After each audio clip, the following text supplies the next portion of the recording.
Well, hi everyone. It's been a while.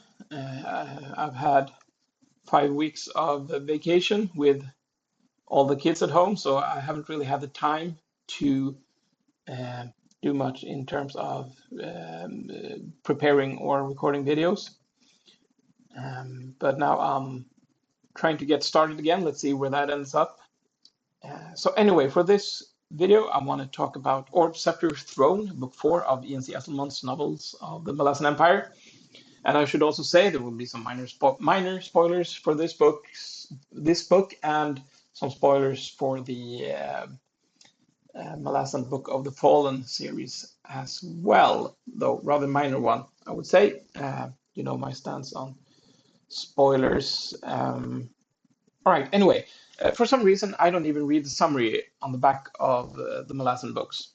I just pick them up and read them, and therefore it was a really nice surprise. That doesn't cut it.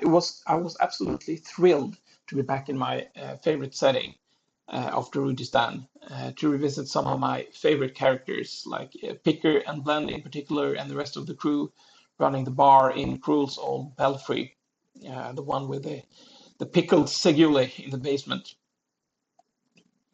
One thing I like with the Esslemont books, though, is how he picks up threads from the Book of the Fallen and kind of runs with it.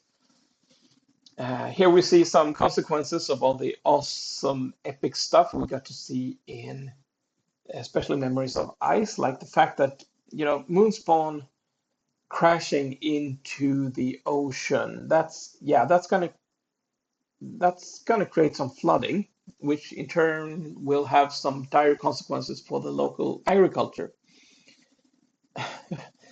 And of course, also there will be people flocking to the remnants in search of valuables and artifacts.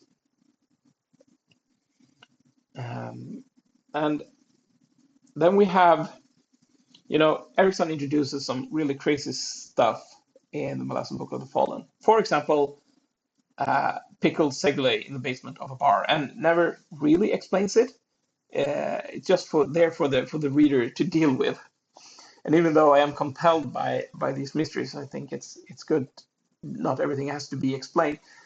It is very satisfying when Esslemont does a deep dive into the history of both the Moranth and the Segule, pickled or otherwise. I just did not expect that, especially since from my first read of Guardians of the Moon. So I read the Book of the Fallen twice by now, but I've read Guardians of the Moon 4 times in total. And I remember the first time I read it, and already then I was really intrigued by the Moranth and their history. And then I read the rest of the series, and we never learned much more about them. But here we do. Same thing with the Segule, though. Like, careful what you wish for, because even though I enjoyed spending time with them and getting to learn more about them, I maybe preferred them when they were just this really mysterious, batshit, crazy people that you couldn't make heads of or tails of. Um, I don't know, but still doesn't really matter, because the time we spent with the Segula was also very enjoyable. As someone who loves some political scheming in my fantasy, I also would like to have seen more of Torvald Nom and Call, the latter who finally started to get properly fleshed out as a character.